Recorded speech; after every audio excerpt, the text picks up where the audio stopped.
Saya bilang sama Dedi, ada kalimat Iqra, ada kalimat Bismi Rabbik.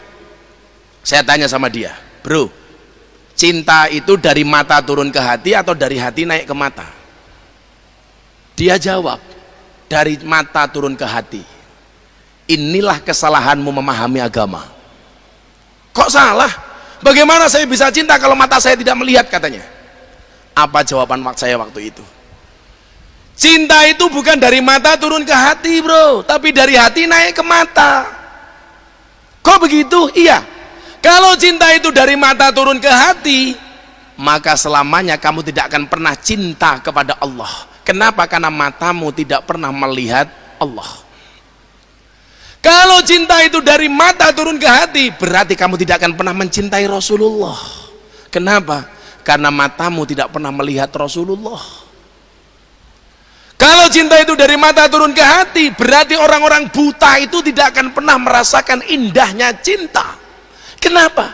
Karena orang buta itu matanya tidak bisa melihat. Tapi kalau cinta itu dari hati naik ke mata, kamu lihat tuh orang buta, walaupun nggak bisa melihat, matanya nggak bisa memandang, nikah meteng, bro, meteng. Karena hatinya cinta.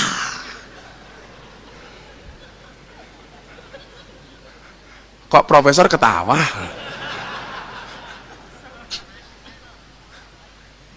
Pemahaman-pemahaman sederhana ini yang saya sampaikan kepada beliau. Terakhir kemudian seminggu sebelum masuk Islam, saya ditelepon jam 1:30 malam. Malam Jumat seminggu sebelumnya, karena dia masuk Islam hari Jumat tanggal 21. Dia telepon saya begini, bro, ngapa malam-malam kamu telepon? I will to be Muslim, katanya. Saya pengen jadi orang Islam. Saya tolak, Prof. Gak usah. Loh, kenapa? Jadi orang Islam itu berat, Ferguson. Berat, tak bilang itu. Cukup aku saja, tak bilang itu. Dia ngayal, pokoknya saya harus masuk Islam. Saya bilang, jadi mohon maaf, hari ini ada orang bilang Mas Dedi masuk Islam melalui Gus Miftah itu desain. Naudzubillah min dzalik. Dia mau masuk Islam melalui saya, Prof. Saya tolak. Saya bilang begini, saya teleponkan ke Istiqlal, ada imam besar namanya Profesor Nasruddin, silakan kamu saya antar ke Istiqlal. Enggak, dia bilang. You punya teman, kawan-kawan ustadz banyak, silakan kamu masuk dari pintu manapun kamu kehendaki. Dia bilang enggak. Semua acara televisi telepon, Prof. Gus, arahkan dong Mas Dedi masuk Islam melalui TV kami. Kami harus bayar berapa? Semuanya telepon. Dan dia mengatakan no, saya pun juga demikian. Kenapa kemudian dia waktu itu ngeyel pengen masuk Islam melalui Gus Miftah? Alasannya sederhana, Prof. Sebelum itu saya pernah YouTubean sama dia, saya bilang, dia tanya begini, kalau saya harus masuk Islam bagaimana ya Gus ya? Waktu itu saya jawab, bro, besok wajah Islammu itu seperti apa tergantung pintu masuknya. Kalau pintu masuknya marah-marah, maka Islammu akan penuh dengan kemarahan. Kalau pintu masuknya keras, maka Islammu akan penuh dengan kekerasan. Kalau pintu masuknya galak, Islammu akan galak. Kalau pintu masuknya lebay, Islammu kemayu. Tapi kalau pintu masuknya ini ramah, maka Islammu akan menjadi Islam yang ramah dan menyenangkan. Wallah, saya tidak pernah menyebut nama. Dia juga nggak tanya yang dimaksud keras itu apa, yang dimaksud galak itu siapa, yang dimaksud marah itu siapa. Enggak, saya nggak nyebut merek. Saya cuma bilang seperti itu. Akhirnya dia mengatakan apa? Kalau saya harus masuk Islam pintu yang menyenangkan, this is you, not others. Saya tanya, kenapa? Karena Islam itu menyenangkan, di masjid diterima, di kampus seminar diterima, di lokalisasi oke, dunia malam ho-oh. Kan saya bisa ikut mbahmu itu, tak bilang itu.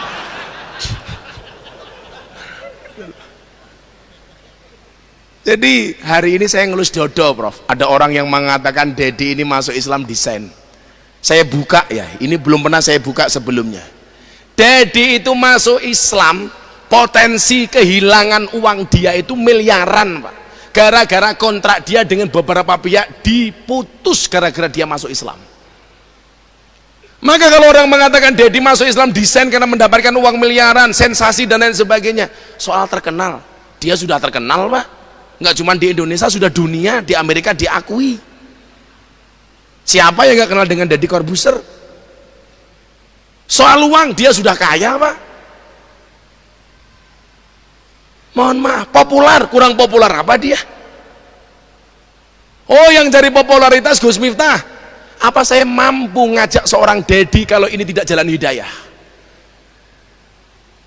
Maka ya mohon maaf, ketika dia sudah masuk Islam, dia mengatakan sama saya, Islamnya itu menyenangkan Gus, tapi cangkemnya orang Islam menakutkan katanya. Ya Allah, di mana-mana saya ditanya, tanyakan ke Mas Deddy dong Gus, sudah sunat apa belum? Lah, urusannya sama kamu itu apa gitu loh. Dan yang tanya cowok Pak gitu loh. Logika sing takon lanang li gitu loh. Akhirnya saya YouTubean sama dia, guyon, bro ada pertanyaan tuh, sudah sunat apa belum? Kalau saya jawab you nggak percaya, sudah kamu lihat sendiri, moh tak bilang gitu. Orangnya hampir 2 meter Pak, badannya keker, suruh lihat sendiri. Saya bilang sama dia, saya percaya, tuh orang Surabaya yang belum percaya. Terus bagaimana supaya mereka percaya? Gampang bro, saya foto, ntar saya posting. Saya bilang gitu.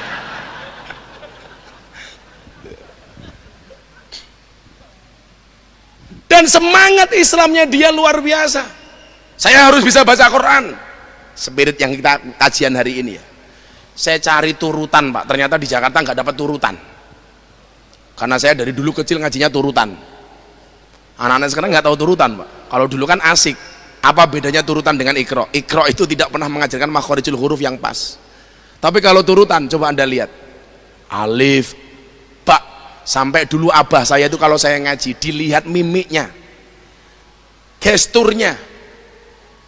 Tidak hanya makhraj. Bagaimana kemudian ketika mengucapkan kalimat ba, saya cari kemana-mana nggak dapat. Karena saya pengen ngajari dia turutan waktu itu. Kalau ikro kan langsung Pak, nggak ada seperti itu. Kalau dulu kita ini kan turutan ini. Begitu hijaiyah sudah hafal, sudah bisa, saya dulu 2 tahun cukup hijaiyah tok, 2 tahun. Begitu sudah bisa kan asik ngajinya. Alif fathah, a, alif kasroh, i, alif doma, u, a, i, u, tak fathah, ta, ha doma, hu, kaf doma, ku, tahuku. Akhirnya saya belikan ikro. Ayo kamu baca.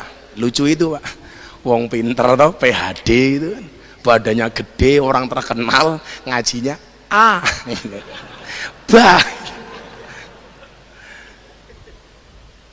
Hal-hal seperti ini seharusnya apa? Menjadi penyemangat bagi kita. Orang itu kalau Islam dari lahir hidayah dari rahim ibunya, biasanya Islamnya malah males-malesan, sak geleme dewe. Sementara orang yang baru masuk Islam semangatnya luar biasa Pak. Begitu dia masuk Islam, ratusan pihak biro travel yang ngajak saya sama Deddy Corbuzier umroh. Berapa travel yang ngajak haji? Apa jawaban Deddy? Kok saya malu ya Gus ya? Kenapa bro? Ibadah aja kok di endorse katanya. Ibadah saja di endorse. Sementara kita yang tidak pernah di endorse malah mengendorse diri kita sendiri di depan Ka'bah. Hai guys, lagi tawaf guys, gitu kan.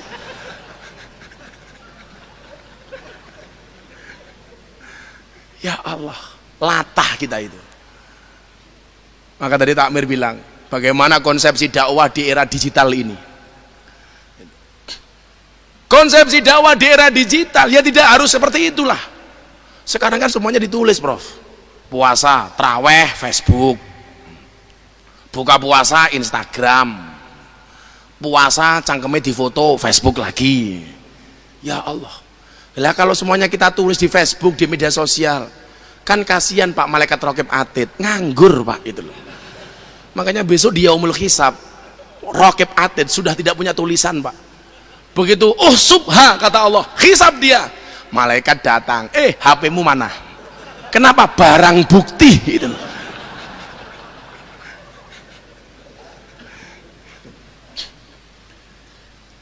Saya kemudian apa? Mengajarkan semangat-semangat keislaman ini kepada anak-anak yang dianggap marginal. Saya masih ingat betul, saya masuk lokalisasi pertama kali itu umur 19 tahun, Pak. Saya masih masuk kuliah pertama kali. Gara-gara ada PSK curhat ke masjid saya. Ya Allah, kamu pengen ngaji nggak? Ya pengen dong Gus. Tapi kan mana orang mau menerima kami katanya. Padahal mereka butuh Allah, Pak. Kenapa sih? Saya kasih contoh ya, mohon maaf. Kalau agak kasar mohon maaf. Saya masuk ke lokalisasi ditemani sama germo. Mau ngaji. Ada orang masuk cari PSK. Ketika orang yang cari PSK ini ketemu kiai sama germo, menurut bapak-bapak, yang disungkemi tangannya kiai apa tangan germo, Pak? Kalau logikanya itu pakai yang disungkemi tangan germo. Ternyata enggak, Pak. Begitu saya masuk lokalisasi ketemu dengan orang-orang seperti ini, yang disungkemi bukan germonya, Pak, kiainya, Pak. Artinya apa? Orang yang dianggap buruk sekalipun masih bisa membedakan mana yang hak, mana yang batil. Waduh, ono Gus Miftah konangan. Gitu. Coba. Maka Rasulullah ketika ditanya, ya Rasulullah mahwal ismu, Kanjeng Nabi, dosa itu apa? Apa jawaban Rasulullah? Al ismu mahaka fi sodrika wa karihta ayatoli'a alaihin nas. Dosa itu adalah satu perbuatan yang ketika kamu lakukan hatimu tidak nyaman dan kamu khawatir dilihat sama orang. Makanya tamu-tamu kafe itu biasanya delek-delek, Pak. Aku hafal bang, aku kiai ini, oh, Pak, gitu loh. Sembunyi-sembunyi, mereka nggak berani terang-terangan, Pak. Nggak berani secara langsung. Oh gitu, saya ngaji belum selesai, tamunya sudah datang, melaju, Pak. Waduh, orang rampung untuk pengajiannya itu. Orang kok malah terang-terangan, Gus, kancani yo, enggak itu. Maka kemudian apa? Saya juga heran orang yang hanya bisa mengecam, menghina, membuli tanpa pernah ngasih solusi. Saya pernah live di televisi sama pembicara lain, membicarakan pengajian saya di dunia malam. Orang ini bilang apa, Prof, sama saya? Pengajian Gus Miftah di dunia malam itu memalukan. Memalukan. Tidak bisa kebaikan dicampur dengan kebatilan. Wa qul ja'al haq wa zaqal batil. Ya Allah, saya batin waktu itu. Kok cangkemnya atos men iki mangan opo wong iki aku. Mulutnya kok keras banget, ada apa ini? Waktu itu saya ditanya sama pembawa acaranya. Respon Gus Miftah sederhana, saya jawab waktu itu. Mohon maaf. Kalau dakwah saya di dunia malam dianggap memalukan, lebih memalukan mana orang yang melihat kemaksiatan diam tanpa memberikan solusi apapun kepada mereka, langsung domblong. Maka saya sering mengatakan apa? Jangan pernah menghina pendosa seolah-olah kita tidak pernah berbuat dosa. Kalau seandainya kalian tahu betapa beratnya perjuangan seorang pendosa untuk mendapatkan jalan kembali, coba hujatanmu, makianmu, cacianmu kepada mereka tidak akan pernah merubah mereka. Tetapi kalau kamu dengan ikhlas mendoakan mereka, bisa jadi doamu itu menjadi wasilah hidayah untuk mereka. Memang kan gak semuanya orang harus ke sana, Prof. Kan berat. Saya yakin profesor gak mampu, yang mampu, Prof. Berat, Prof. Kalau Anda ikut saya khawatir masuk nggak mau pulang, Prof, gitu.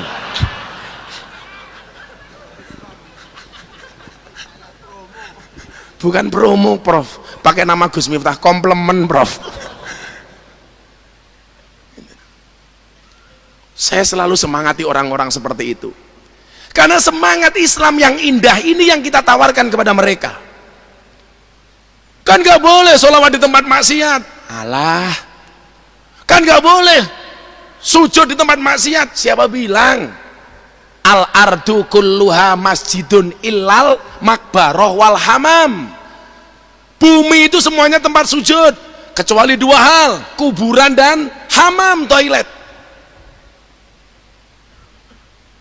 Mereka saya ajak walaupun dalam keadaan mabuk, diprotes sama kiai saya, dimaki-maki. Kamu tahu gak hadis yang menyatakan sholatnya orang mabuk tidak diterima 40 hari oleh Allah? Waduh, saya waktu itu bilang, sejak kapan orang ini jadi panitia pahala ya Allah? Waktu itu Dan memang ini pernah ditanyakan sama anak-anak kafe ketika saya ajak sholat pertama kali. Gus, katanya orang mabuk sholatnya nggak diterima oleh Allah 40 hari, bagaimana dengan kami? Apa jawaban saya waktu itu? Mohon maaf mas, itu hadisnya orang normal, sementara kalian abnormal. Kalau nunggu nggak mabuk sholatmu kapan? Terus kami sholat dapat pahala apa enggak Gus? Saya jawab, mohon maaf Gus Miftah bukan panitia pahala. Selesai Pak. Kenapa toh? Kita itu sering menjadi hakim bagi kesalahan orang lain dan menjadi jaksa bagi kesalahan kita sendiri. Lono wong dielek-elek sementara kesalahan kita nggak pernah kita lihat Pak. Maka saya katakan sama anak-anak di sana, lebih baik ahli maksiat yang khawatir dengan maksiatnya, dengan dosanya, daripada orang yang banyak amalan tapi sombong dengan amalannya. Makanya tadi hadis yang saya baca di awal sama ayat Az-Zumar tadi itu kesimpulannya di mana? Pada akhirnya surga itu akan ditempati oleh ahli maksiat yang akhirnya bertobat, bukan orang yang sok suci namun pada akhirnya tersesat. Saya sampaikan kepada mereka, nah bisa jadi dosamu sebesar kapal, tapi ingatlah ampunan dari Tuhanmu lebih luas daripada lautan. Dan saya nggak pernah Prof menjadikan ini sebagai komoditas saya untuk terkenal. 5 tahun yang lalu saya sudah diminta oleh media televisi untuk sharing di acaranya. Gus, kan Gus Miftah ngaji di lokalisasi sudah lama nih, 10 tahun, mau nggak diliput TV? Saya tolak Prof. Saya tolak.